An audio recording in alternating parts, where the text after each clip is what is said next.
One thing that can make or break your zoo is your finances. The game has a lot of buttons and tabs, so missing what buttons and tabs can help you is common, especially when they're so little. So here are 5 management tips for your zoo. One of the first things you have to do is place down all of your stock facilities. And if we turn on our view map and click on the power option, we can see the starting power area. And if you pay attention to where your zoo perimeters are, you'll notice that part of that power actually sits outside of where you can build. If we select the entire building and move it, we can use this free starting power area to its full potential. But of course, you'll have to delete some paths and place some more down so the guest spawner and the actual entrance is connected. Most people don't realize how important choosing your first animal is. Of course, you'll want to choose an animal you want to play with, but it may end up with you constantly getting loans to stay out of debt. The less appealing animals your zoo has, the less visitors you'll get and the less donations you get. But this doesn't mean you're limited. There are many appealing animals that may pique your interest. When you open the Animal Trading tab, you'll want any species selected. Then, there are many tabs at the top which sort the animal list. You'll want to click the Appeal tab. This will sort the animals by most appealing to least appealing.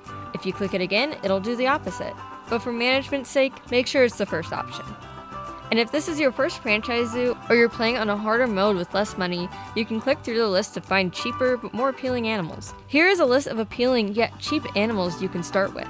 Arctic fox, red panda, koala, grizzly bear, giant otter, red fox, African penguin, fennec fox, striped hyena, lemurs of all kinds, and they also breed like crazy, which can help make extra money and conservation points. Raccoons, though they tend to be scarce on the market, as long as you can get your hands on a breeding pair, you should be fine. And if you only have the base game, timberwolves will work too. Dividing your zoo doesn't have to be hard. I've seen people divide it into big sections, but I found that making a section for each habitat really helps keep them happy. I also have a work zone for the entire zoo for my security, vets, and mechanics. Keepers and educators are assigned to a habitat work zone. And I have a work zone just for my vendors, since I tend to keep all my shops in a plaza. This example zoo is small, so there's only one work zone for that.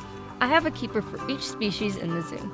That means if a habitat has 2 species for enrichment, I'll have 2 keepers set to that habitat. This keeps their workload to a minimum, keeping your staff happy, and will also make sure your species are getting the correct amount of attention they need to thrive. Your shops help with your finances and also make your visitors happy. However, having nothing to decorate or surround these shops can damage your scenery rating, which is actually super important. Having nothing around the shop will drag your finances, even if just a little.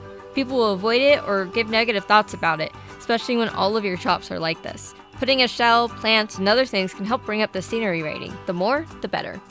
I hope this video helped you just a little bit when it comes to managing your zoos. Now, you can get away with not doing some of these, but using them can definitely help. Thank you so much for watching this video, and I'll see you in the next one. Bye-bye!